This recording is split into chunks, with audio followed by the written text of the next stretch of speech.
ਤੇ ਅਟਾਰਨੀ ਟੇਕਿਆਣਾ ਜੀ, ਅੱਜ ਦਾ ਕਿਹੜਾ ਟੌਪਿਕ ਆ, ਕਿਹੜੇ ਕੇਸ ਦੇ ਉੱਤੇ ਅੱਜ ਆਪਾਂ ਗੱਲ ਕਰਨ ਜਾ ਰਹੇ ਹਾਂ? ਅੱਜ ਦਾ ਜੀ ਕਾਫੀ ਇੰਟਰਸਟਿੰਗ ਟੌਪਿਕ ਆ, Patel versus Garland. Supreme Court ਦਾ ਲੇਟੈਸਟ ਜਿਹੜਾ ਡਿਸੀਜਨ ਆ ਉਹ ਆਇਆ, ਤੇ ਇੰਟਰਸਟਿੰਗ ਵੀ ਕਹਿ ਸਕਦੇ ਹਾਂ, ਬੋਰਿੰਗ ਵੀ ਕਹਿ ਸਕਦੇ ਹਾਂ, ਡਿਪੈਂਡਿੰਗ ਤੁਹਾਨੂੰ ਇਮੀਗ੍ਰੇਸ਼ਨ ਲਾਅ, ਕਨਸਟੀਟਿਊਸ਼ਨਲ ਲਾਅ ਕਿੰਨਾ ਕੁ ਪਸੰਦ ਆ। ਸੋ ਇੱਦਾਂ ਕਿ ਕਈ ਵਾਰੀ ਸਾਡੇ ਟੌਪਿਕਸ ਜਿਹੜੇ ਆ ਉਹ ਸੌਖੇ ਹੁੰਦੇ ਆ, ਇੰਟਰਸਟਿੰਗ ਹੁੰਦੇ ਆ, ਕਿ ਲੋਕਾਂ ਨਾਲ ਇਮੀਗ੍ਰੇਸ਼ਨ ਕੋਰਟ ਦੇ ਲੈਵਲ ਤੇ ਕਿ ਉੱਥੇ ਕੀ ਹੋਣਾ, ਕੇਸ ਕਿੱਦਾਂ ਲੱਗਣਾ, ਕੀ ਵਧੀਆ ਚੀਜ਼ ਆ, ਉੱਤੇ ਡਿਪੈਂਡ ਕਰਦਾ।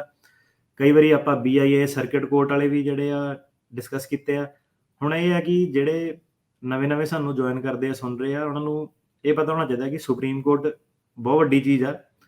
ਇੱਦਾਂ ਨਹੀਂ ਕਿ ਜਾਣਾ ਖਾਣਾ ਇਮੀਗ੍ਰੇਸ਼ਨ ਜਿਹੜਾ ਕੇਸ ਹੈਗਾ ਉਹ ਸੁਪਰੀਮ ਕੋਰਟ ਤੇ ਚਲ ਜਾਣਾ। ਬਹੁਤ ਸਿਲੈਕਟਡ ਫਿਊ ਜਿਹੜੇ ਕੇਸ ਆ ਉਹ ਜਾਂਦੇ ਆ, ਕਿਉਂਕਿ ਸੁਪਰੀਮ ਕੋਰਟ ਦਾ ਜਿਹੜਾ ਡਾਕਟ ਆ ਬਿਜ਼ੀ ਹੁੰਦਾ ਕਾਫੀ। ਸੁਪਰੀਮ ਕੋਰਟ ਵੀ ਬਹੁਤ ਜਿਹੜੇ ਕਹਿ ਲਓ ਕਿ ਇੰਪੋਰਟੈਂਟ ਜਿਹੜੇ ਕੇਸ ਆ ਉਹੀ ਡਿਸਾਈਡ ਕਰਦਾ।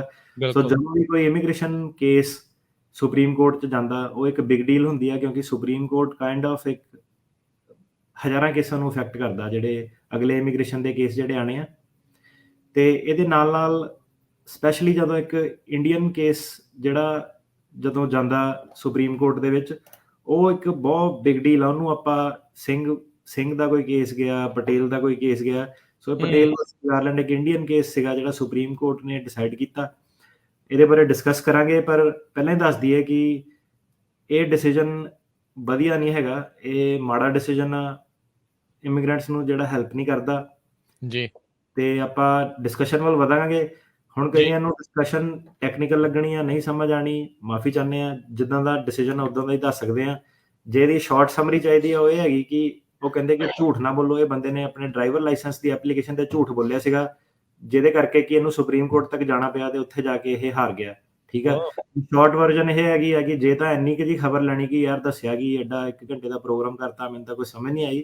ਸੋ ਸ਼ਾਰਟ ਵਰਜਨ ਇਹ ਹੈ ਕਿ ਡਰਾਈਵਰ ਲਾਇਸੈਂਸ ਦੀ ਜਿਹੜੀ ਐਪਲੀਕੇਸ਼ਨ ਆ DMV ਤੇ, ਉੱਤੇ ਝੂਠ ਨਾ ਬੋਲੋ, ਭਾਵੇਂ ਜਾਣ ਕੇ ਭਾਵੇਂ ਅਣਜਾਣੇ। ਜਿੱਦਾਂ ਇੱਕ ਬੰਦੇ ਨਾਲ ਹੋਣਾ ਜਿਹੜਾ ਆਪਾਂ ਤੁਹਾਨੂੰ ਦੱਸਣਾ, ਤੇ ਫਿਰ ਧੱਕਾ ਬਹੁਤ ਵੱਡਾ ਹੋ ਜਾਂਦਾ ਕਈ ਵਾਰੀ ਛੋਟੀ ਜਿਹੀ ਐਪਲੀਕੇਸ਼ਨ ਤੇ ਝੂਠ ਬੋਲਣ ਤੋਂ। ਸੋ ਹੁਣ ਟਿਕਟੋਕਰਸ ਤੇ ਦੂਜਿਆਂ ਨੇ ਸਨਸਨੀ ਕੇਸ ਖਬਰ ਫਲਾਉਣੀ, DMV ਤੇ ਬੋਲਿਆ ਝੂਠ, ਕੇਸ ਹੋਇਆ ਡਿਨਾਈ।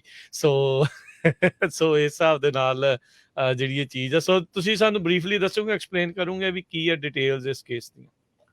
ਜੀ, ਇੱਕ ਪੰਕਜ ਕੁਮਾਰ ਪਟੇਲ ਸੀਗਾ, ਗੁਜਰਾਤ ਦਾ ਹੀ ਲੱਗਦਾ ਬੰਦਾ। ਇਹ ਇਲੀਗਲੀ US ਦੇ ਵਿੱਚ ਆਇਆ ਸੀਗਾ 1990 ਦੇ ਵਿੱਚ। ਤੁਸੀਂ ਦੇਖੋ ਕਿੱਡਾ ਪੁਰਾਣਾ ਕੇਸ ਆ। ਹੁਣ ਸੁਪਰੀਮ ਕੋਰਟ ਦੇ ਦਰਵਾਜ਼ੇ ਤੇ ਜਾ ਕੇ ਦਸਤਖਤ ਹੋਈ ਆ ਤੇ ਉਹਨਾਂ ਨੇ ਫੈਸਲਾ ਮਾੜਾ ਸੁਣਾਇਆ।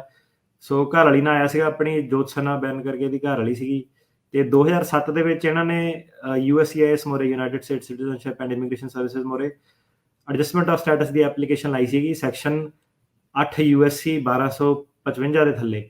ਸੋ ਕਈ ਵਾਰੀ ਕੀ ਹੈ ਕਿ ਸੈਕਸ਼ਨ ਸਾਨੂੰ ਦੱਸਣੇ ਪੈਂਦੇ ਆ, ਕਿਉਂਕਿ ਡਿਸਕਸ਼ਨ ਜਿਹੜੀ ਸੈਕਸ਼ਨ ਦੀ ਵਰਡਿੰਗ ਦੇ ਉੱਤੇ ਹੈਗੀ ਸਾਰੀ। ਜਿਹੜੀ ਅੱਜ ਦੀ ਡਿਸਕਸ਼ਨ ਹੈ ਇਹ ਸਾਰੀ ਇਸ ਉੱਤੇ ਹੈ ਕਿ ਜਿਹੜੀਆਂ ਲਾਈਨਾਂ ਇਹਨਾਂ ਨੂੰ ਕਿੱਦਾਂ ਇੰਟਰਪ੍ਰੇਟ ਕਰਨਾ ਚਾਹੀਦਾ, ਇਹਨਾਂ ਦਾ ਕੀ ਮਤਲਬ ਕੱਢਣਾ ਚਾਹੀਦਾ। ਸੋ ਇਹਨੇ ਤੇ ਇਹਦੀ ਘਰ ਵਾਲੀ ਨੇ, ਇਹ ਪ੍ਰਾਇਮਰੀ ਸੀਗਾ, ਘਰ ਵਾਲੀ ਇਹਦੀ ਡੈਰੀਵੇਟਿਵ ਸੀਗੀ। ਇਹ 2007 ਚ 90 ਚ ਆਏ ਸੀਗੇ ਕੱਚੇ ਤੌਰ ਤੇ ਇਹਨਾਂ ਨੇ ਐਡਜਸਟਮੈਂਟ ਆਫ ਸਟੇਟਸ ਜਿਹੜੀ ਗ੍ਰੀਨ ਕਾਰਡ ਦੀ ਐਪਲੀਕੇਸ਼ਨ ਹੁੰਦੀ ਹੈ 1255 ਸੈਕਸ਼ਨ ਥੱਲੇ ਫਾਈਲ ਕੀਤੀ।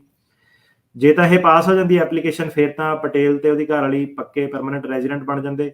ਹੁਣ ਚੱਕਰ ਇਹ ਪੈ ਗਿਆ ਕਿ USCIS ਨੂੰ ਇਹਨਾਂ ਨੂੰ ਦੱਸਣਾ ਪਿਆ ਕਿ ਜਾਰਜੀਆ ਸਟੇਟ ਦੇ ਵਿੱਚ ਇਹਨੇ ਇੱਕ ਡਰਾਈਵਿੰਗ ਲਾਇਸੈਂਸ ਦੀ ਐਪਲੀਕੇਸ਼ਨ ਦਿੱਤੀ ਸੀ, ਜਿਹਦੇ ਵਿੱਚ ਇਹਨੇ ਫਾਲਸਲੀ ਮਤਲਬ ਗਲਤ ਇਨਫੋਰਮੇਸ਼ਨ ਦਿੱਤੀ ਸੀਗੀ ਕਿ ਇਹ US ਸਿਟੀਜ਼ਨ ਹੈਗਾ।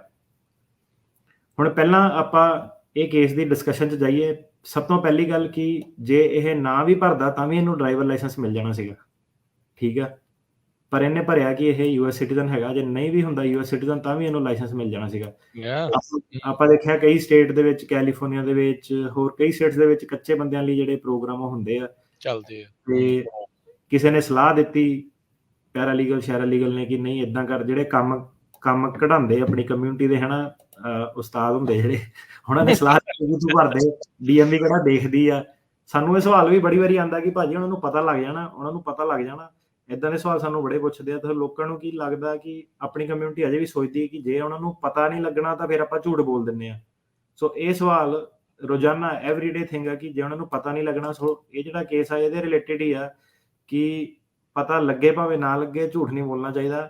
ਤੇ ਜਦੋਂ ਪਤਾ ਲਗਾਉਣ ਤੇ ਆਉਂਦੇ ਆ ਤਾਂ ਫਿਰ ਕੋਈ ਵੀ ਜਿਹੜਾ ਵਰਕ ਆ ਉਹ ਛੱਡਦੇ ਨਹੀਂ। ਸੋ ਇਹਨਾਂ ਨੇ USCIS ਨੇ ਇਹਨਾਂ ਦੀ DMV ਦੀ ਐਪਲੀਕੇਸ਼ਨ ਕੱਢ ਲਈ, ਉੱਤੇ ਇਹਨੇ ਝੂਠ ਬੋਲਿਆ ਕਿ ਇਹ ਸਿਟੀਜ਼ਨ ਹੈਗਾ। ਇਹ ਬੰਦਾ ਕਹਿੰਦਾ ਕਿ ਮੈਂ ਜਾਣ ਕੇ ਨਹੀਂ ਕੀਤਾ ਸੀ, ਮੈਨੂੰ ਪਤਾ ਨਹੀਂ ਹੈਗਾ। ਉਹ ਜਿਹੜੀ USCIS ਸੀਗੀ ਉਹਨੇ ਇਹਦੀ ਜਿਹੜੀ 485 ਦੀ ਐਪਲੀਕੇਸ਼ਨ ਸੀ ਉਹ ਡਿਨਾਈ ਕਰਤੀ, ਕਿਉਂਕਿ ਜਿਹੜੀ ਗ੍ਰੀਨ ਕਾਰਡ ਦੀ ਐਪਲੀਕੇਸ਼ਨ ਆ ਉਹ ਲਾਅ ਜਿਹੜਾ ਹੈਗਾ ਉਹ ਇਹ ਕਹਿੰਦਾ ਕਿ ਜੇ ਤੁਸੀਂ ਝੂਠ ਬੋਲੋ ਕੋਈ ਵੀ ਇਦਾਂ ਦਾ ਜਿਹਦੇ ਵਿੱਚ ਤੁਸੀਂ ਕਹੋ ਕਿ ਤੁਸੀਂ US ਸਿਟੀਜ਼ਨ ਆ, ਕੋਈ ਵੀ ਫੈਡਰਲ ਦਾ ਜਾਂ ਸਟੇਟ ਦਾ ਬੈਨੀਫਿਟ ਲਓ, ਤਾਂ ਤੁਹਾਡੀ ਜਿਹੜੀ ਗ੍ਰੀਨ ਕਾਰਡ ਦੀ ਐਪਲੀਕੇਸ਼ਨ ਆਪਾਂ ਅਪਰੂਵ ਨਹੀਂ ਕਰ ਸਕਦੇ। ਸੋ ਇਸ ਕੇਸ ਦੇ ਵਿੱਚ ਇਹ ਕਿਉਂਕਿ ਡਰਾਈਵਰ ਲਾਇਸੈਂਸ ਲੈਣਾ ਚਾਹੁੰਦਾ ਸੀਗਾ, ਉਹ ਸਟੇਟ ਲਾਅ ਦਾ ਬੈਨੀਫਿਟ ਸੀਗਾ, ਤਾਂ ਕਰਕੇ ਕਿਉਂਕਿ ਇਹਨੇ ਝੂਠ ਬੋਲਿਆ, ਗਲਤ ਦੱਸਿਆ ਕਿ ਇਹ US ਸਿਟੀਜ਼ਨ ਆ, ਇਹ ਵੀ USCIS ਕਹਿੰਦੀ ਕਿ ਤੇਰੀ ਐਪਲੀਕੇਸ਼ਨ ਜਿਹੜੀ ਆਪਾਂ ਡਿਨਾਈ ਕਰਤੀ। ਸੋ ਇਹ ਹੋ ਗਈ 2007 ਦੀ ਗੱਲ। ਤੇ ਫਿਰ ਕਾਫੀ ਸਾਲਾਂ ਬਾਅਦ ਜਿਹੜੀ ਸਰਕਾਰ ਸੀਗੀ ਉਹਨੇ ਰਿਮੂਵਲ ਪ੍ਰੋਸੀਡਿੰਗ ਜਿਹੜੀਆਂ ਇਹਦੇ ਖਿਲਾਫ ਸ਼ੁਰੂ ਕਰਤੀਆਂ, ਤੇ ਇਹਨੇ ਹੁਣ ਰਿਲੀਫ ਮੰਗਿਆ ਕਿ ਮੈਨੂੰ ਰਿਮੂਵਲ ਦਾ ਰਿਲੀਫ ਦਿਓ ਜੀ। ਇੱਕ ਚੀਜ਼ ਤੁਸੀਂ ਆਹ ਦੇਖਿਓ ਕਿ ਜਦੋਂ ਇਹਨੇ ਕੀਤਾ, ਇਹ ਬੰਦਾ ਸੁਪਰੀਮ ਕੋਰਟ ਤੱਕ ਵਿਚਾਰਾ ਚੱਲ ਗਿਆ, PD ਮੈਮੋ ਸੀਗਾ, ਜੇ ਕਿਤੇ ਅੱਜ ਹੁੰਦਾ ਆਹੀ PD ਮੈਮੋ ਹੁੰਦਾ, ਇਹਦਾ ਕੇਸ ਉੱਥੇ ਡਿਸਮਿਸ ਹੋ ਜਾਣਾ ਸੀਗਾ। ਇਹਦੀ ਫਾਈਟ ਹਫ਼ਤੇ ਦੀ ਹੋਣੀ ਸੀਗੀ ਸਿਰਫ, ਜਿਹੜੀ ਸਾਲਾਂ ਦੀ ਜਾਣ ਲੱਗੀ। ਸੋ PD ਮੈਮੋ ਕਾਫੀ ਵੱਡੀ ਚੀਜ਼ ਆ। ਆਪਣੇ ਜਿੱਦਾਂ ਕਲਾਇੰਟ ਆ ਪੰਜਾਬੀ ਸਪੈਸ਼ਲੀ, ਉਹ PD ਤੋਂ ਨਾ ਉਦਾਂ ਹੀ ਡਰ ਜਾਂਦੇ ਕਿ ਕਮਿਊਨਿਟੀ ਨੇ ਕਿਹਾ ਕਿ ਨਹੀਂ PD ਨਹੀਂ ਲੈਣੀ, ਕੇਸ ਫਾਈਟ ਕਰਨਾ। ਜਿਹਦਾ ਵੀਕ ਕੇਸ ਆ ਉਹ ਵੀ ਲੱਗਾ ਕਿ ਨਹੀਂ ਮੈਨੂੰ ਗ੍ਰੀਨ ਕਾਰਡ ਹੀ ਚਾਹੀਦਾ, PD ਨਾਲ ਤੇ ਮੇਰਾ ਬੰਨਾ ਕੱਖ ਨਹੀਂ। ਤੇ ਹੁਣ ਜਦੋਂ ਬੰਦਾ ਜਿਹੜਾ ਸੁਪਰੀਮ ਕੋਰਟ ਤੱਕ ਜਾ ਕੇ ਹਾਰ ਕੇ ਆਇਆ, ਉਹਦੇ ਲਈ ਦੇਖੋ ਕਿ PD ਮੈਮੋ ਵਧੀਆ ਚੀਜ਼ ਆ। ਜਿਹੜੇ ਬੰਦੇ ਲੈ ਸਕਦੇ ਆ PD ਲੈ ਕੇ ਆਪਣਾ ਵਿਆਹ ਦੇ ਥਰੂ ਕਿਸੇ ਹੋਰ ਬੇਸਿਸ ਤੇ ਗ੍ਰੀਨ ਕਾਰਡ ਲੈ ਸਕਦੇ ਆ, ਉਹਨਾਂ ਨੂੰ PD ਜ਼ਰੂਰ ਲੈਣੀ ਚਾਹੀਦੀ ਆ। ਠੀਕ ਹੈ। ਸੋ ਕੀ ਹੋਇਆ ਕਿ ਇਹਦੇ ਹੁਣ ਰਿਮੂਵਲ ਪ੍ਰੋਸੀਡਿੰਗ ਪਾਤੀਆਂ ਸਰਕਾਰ ਨੇ ਪਟੇਲ ਦੇ ਖਿਲਾਫ। ਉਦੋਂ PD ਮੈਮੋ ਵਗੈਰਾ ਇਦਾਂ ਦੀ ਕੋਈ ਚੀਜ਼ ਨਹੀਂ ਸੀਗੀ। ਸੋ ਇਹ ਜਦੋਂ ਹੁਣ ਇਮੀਗ੍ਰੇਸ਼ਨ ਜੱਜ ਦੇ ਮੂਹਰੇ ਪਹੁੰਚ ਗਿਆ, ਇਹਨੇ ਫਿਰ ਦੁਬਾਰਾ ਉਹੀ ਕਿ ਮੈਨੂੰ ਐਡਜਸਟਮੈਂਟ ਆਫ ਸਟੇਟਸ ਦੀ ਐਪਲੀਕੇਸ਼ਨ 485 ਜਿਹਨੂੰ ਕਹਿੰਦੇ ਉਹ ਫਾਈਲ ਕੀਤਾ ਕਿ ਮੈਨੂੰ ਉਹ ਦਿਓ। ਤੇ ਇਹਨੇ ਕਿਹਾ ਕਿ ਮੇਰੇ ਕੋਲ ਗਲਤੀ ਨਾਲ ਚੈੱਕ ਹੋ ਗਿਆ ਸੀ, ਮੈਂ ਜਾਣ ਕੇ ਨਹੀਂ ਕੀਤਾ ਸੀਗਾ, ਕਿਉਂਕਿ ਮੇਰੇ ਕੋਲ ਗਲਤੀ ਨਾਲ ਹੋ ਗਿਆ, ਇਸ ਲਈ ਜੋ ਕਾਂਗਰਸ ਨੇ ਜਿਹੜਾ ਲਾਅ ਬਣਾਇਆ ਕਿ ਤੁਹਾਡਾ ਇਰਾਦਾ ਹੋਣਾ ਚਾਹੀਦਾ ਝੂਠ ਬੋਲਣ ਦਾ, ਮੇਰਾ ਇਦਾਂ ਦਾ ਕੋਈ ਇਰਾਦਾ ਨਹੀਂ ਸੀਗਾ। ਇਮੀਗ੍ਰੇਸ਼ਨ ਜਿਹੜਾ ਜੱਜ ਸੀਗਾ ਉਹਨੇ ਡਿਸਐਗਰੀ ਕੀਤਾ, ਉਹਨੇ ਦੀ ਐਪਲੀਕੇਸ਼ਨ ਜਿਹੜੀ ਡਿਨਾਈ ਕਰਤੀ। ਤੇ ਇਹਦੇ ਤੇ ਇਹਦੀ ਘਰ ਵਾਲੀ ਦੇ ਉੱਤੇ ਇਹਨਾਂ ਨੇ ਰਿਮੂਵਲ ਪ੍ਰੋਸੀਡਿੰਗ ਰਿਮੂਵਲ ਆਰਡਰ ਲਾਤਾ। ਫਿਰ ਇਹਨੇ board of immigration appeal more appeal ਕੀਤੀ, ਉਹਨਾਂ ਨੇ ਵੀ ਕੋਰਟ ਦੇ ਨਾਲ ਐਗਰੀ ਕੀਤਾ, ਇਹਦੀ ਅਪੀਲ ਡਿਸਮਿਸ ਕਰਤੀ। ਤੇ ਫਿਰ ਇਹ 11th ਸਰਕਿਟ ਦੇ ਕੋਲ ਪਹੁੰਚ ਗਿਆ, ਤੇ 11th ਸਰਕਿਟ ਨੇ ਕਿਹਾ ਕਿ ਉਹਨਾਂ ਦੇ ਕੋਲ ਜੂਰਿਸਡਿਕਸ਼ਨ ਨਹੀਂ ਹੈਗਾ, ਮਤਲਬ ਕਿ ਉਹਨਾਂ ਕੋਲ ਪਾਵਰ ਨਹੀਂ ਹੈਗੀ ਇਹਦਾ ਕੇਸ ਸੁਣਨ ਲਈ। ਕਿਉਂ ਉਹਨਾਂ ਨੇ ਇਦਾਂ ਕਿਹਾ? ਉਹ ਕਹਿੰਦਾ ਕਿ ਇੱਕ ਫੈਡਰਲ ਲਾਅ ਹੈਗਾ, ਇਸ ਫੈਡਰਲ ਲਾਅ ਬਾਰੇ ਜਿਹੜੀ ਅੱਜ ਮੇਨ ਸਾਰੀ ਡਿਸਕਸ਼ਨ ਹੋਣੀ ਆ। ਇਹ ਜਿਹੜਾ ਫੈਡਰਲ ਲਾਅ ਹੈਗਾ ਉਹ ਹੈਗਾ ਸੈਕਸ਼ਨ 1252A2B1। ਠੀਕ ਆ, ਸੈਕਸ਼ਨ 1252। ਸਾਰੀ ਜਿਹੜੀ ਇਹਦੀ ਡਿਸਕਸ਼ਨ ਆ ਸੁਪਰੀਮ ਕੋਰਟ ਦੀ, ਉਹ ਇਸ ਸੈਕਸ਼ਨ ਦੇ ਬਾਰੇ ਹੋਣੀ ਆ। ਉਹ ਜਿਹੜਾ ਇਹ ਸੈਕਸ਼ਨ ਜਿਹੜਾ ਸਰਕਿਟ ਕੋਰਟ ਆ, ਉਹਨੇ 11th ਸਰਕਿਟ ਨੇ ਇਹਦਾ ਕੇਸ ਡਿਨਾਈ ਕਰਤਾ ਕਿ ਜਿਹੜਾ ਸੈਕਸ਼ਨ 1252 ਹੈਗਾ ਉਹ ਸਾਨੂੰ ਕਹਿੰਦਾ ਹੈਗਾ ਕਿ ਤੁਸੀਂ ਕੋਈ ਵੀ ਕੇਸ ਜਿਹੜਾ ਕਿ ਇੱਕ ਜਜਮੈਂਟ ਹੈਗੀ ਆ ਕੋਈ ਰਿਲੀਫ ਦੇ ਰਿਲੇਟਡ, ਮਤਲਬ ਕਿ ਫੋਰ ਐਗਜ਼ਾਮਪਲ ਇਸ ਕੇਸ ਦੇ ਵਿੱਚ ਠੀਕ ਹੈ ਜੱਜ ਨੇ ਜਜਮੈਂਟ ਦਿੱਤੀ ਸੀਗੀ ਗ੍ਰੀਨ ਕਾਰਡ ਦੇ ਰਿਲੀਫ ਦੇ ਰਿਲੇਟਡ, ਕਿ ਉਹਨੂੰ ਆਪਾਂ ਸੁਣ ਨਹੀਂ ਸਕਦੇ, ਆਪਾਂ ਸਿਰਫ ਕਨਸਟੀਟਿਊਸ਼ਨਲ ਕਲੇਮ ਜਾਂ ਕੁਐਸਚਨ ਆਫ ਲਾਅ, ਕਿ ਮਤਲਬ ਕਿ ਜਿਹੜਾ ਸੰਵਿਧਾਨਿਕ ਕੋਈ ਜੇ ਮੁੱਦਾ ਹੈਗਾ ਜਾਂ ਕੋਈ ਕੁਐਸਚਨ ਆਫ ਲਾਅ ਕਿ ਲਾਅ ਸਹੀ ਤਰ੍ਹਾਂ ਇੰਟਰਪ੍ਰੀਟ ਕਰਨਾ, ਆਪਾਂ ਸਿਰਫ ਦੋ ਹੀ ਚੀਜ਼ਾਂ ਤੇ ਸੁਣ ਸਕਦੇ ਹਾਂ। ਆਪਾਂ ਹੋਰ ਕੋਈ ਵੀ ਜਜਮੈਂਟ ਜਿਹੜੀ ਰਿਲੀਫ ਦੀ ਹੈਗੀ ਉਹਦੇ ਰਿਲੇਟਡ ਆਪਾਂ ਜੁਡੀਸ਼ੀਅਲ ਰਿਵਿਊ ਨਹੀਂ ਕਰ ਸਕਦੇ। ਸੋ 11th ਸਰਕਿਟ ਨੇ ਕਿਹਾ ਕਿ ਸਾਡੇ ਕੋਲ ਪਾਵਰ ਹੀ ਨਹੀਂ ਹੈਗੀ ਸੈਕਸ਼ਨ ਥੱਲੇ ਦਾ ਤੇਰਾ ਕੇਸ ਜਿਹੜਾ ਆਪਾਂ ਡਿਸਮਿਸ ਕਰਦੇ ਹਾਂ। ਪਟੇਲ ਸਾਹਿਬ ਨੇ ਪੰਗਾ ਵੀ ਜਾਰਜੀਆ 'ਚ ਜਾ ਕੇ ਲਿਆ ਨਾ, ਅਗਰ ਕੈਲੀਫੋਰਨੀਆ 'ਚ ਲਿਆ ਹੁੰਦਾ ਤਾਂ ਕੁਝ ਹੋਰ ਗੱਲ ਹੋਣੀ ਸੀਗੀ। ਹਾਂਜੀ, ਨਹੀਂ ਇਹ ਬਿਲਕੁਲ ਸਹੀ ਗੱਲ ਆ, ਪੰਗਾ ਜਾਰਜੀਆ ਦੇ ਵਿੱਚ ਲਿਆ। ਤੇ ਜਾਰਜੀਆ ਦੇ ਵਿੱਚ ਹਿਸਟੋਰੀਕਲੀ ਜਿਹੜੇ ਅਪਰੂਵਲ ਰੇਟਿੰਗ ਜਿਹੜੀ ਹੈਗੀ ਜੱਜਾਂ ਦੀ ਸਿਰਫ 10% ਆ, 90% ਕੇਸ ਉਹਨਾਂ ਦੇ ਡਿਨਾਈ ਆ। ਇੱਕ ਸਾਡਾ ਕੇਸ ਆ ਰਿਹਾ ਫਿਕਰਾਂ ਪੂਰੀਆਂ, ਜੱਜ ਦੀ 90% ਡਿਨਾਇਲ ਆ, ਤੇ ਜੱਜ ਨੇ ਮੁੰਡੇ ਦਾ ਜਿਹੜਾ ਟ੍ਰਾਂਸਫਰ ਆਫ ਵੈਨਿਊ ਸੀਗਾ ਕੈਲੀਫੋਰਨੀਆ ਦਾ ਡਿਨਾਈ ਕਰਤਾ। ਜੁਲਾਈ 'ਚ ਕੇਸ ਆ, ਜਿੱਦਾਂ ਆਪਾਂ ਦੱਸਿਆ ਕਿ ਕੇਸ ਭਾਵੇਂ ਮੈਂ ਜਿੱਤੂਗਾ ਭਾਵੇਂ ਹਾਰੂਗਾ, ਜਿੱਤੇ ਦੀ ਵੀ ਡਿਸਕਸ਼ਨ ਹੋਊਗੀ, ਹਾਰੇ ਦੀ ਵੀ ਡਿਸਕਸ਼ਨ ਹੋਊਗੀ। ਤੇ ਉਹਦੇ ਵਿੱਚ ਇਦਾਂ ਕਿ 10% ਉਹਦੀ ਅਪਰੂਵਲ ਆ, ਜੱਜ ਨੇ ਪਹਿਲਾਂ ਹੀ ਆਪਣੇ ਜਿਹੜੇ ਕਹਿ ਲਓ ਕਿ ਥੋੜੀ ਜਿਹੀ ਉਹ ਕਰਤਾ, ਪਰ ਚੋਇਸ ਸਾਡੇ ਕੋਲ ਕੋਈ ਨਹੀਂ, ਜਾਣਾ ਪੈਣਾ ਜਾਰਜੀਆ, ਲੜਨਾ ਪੈਣਾ। ਤੇ ਜਦੋਂ ਬੰਦਾ ਫਸਦਾ ਜਾਰਜੀਆ, ਲੂਈਜ਼ੀਆਨਾ, ਓਰੀਗਨ ਫਸਦਾ ਹੈ ਨਾ, ਤੇ ਬੰਦੇ ਦੀ ਸਿਵਰੀ ਚੋਇਸ ਨਹੀਂ ਰਹਿੰਦੀ।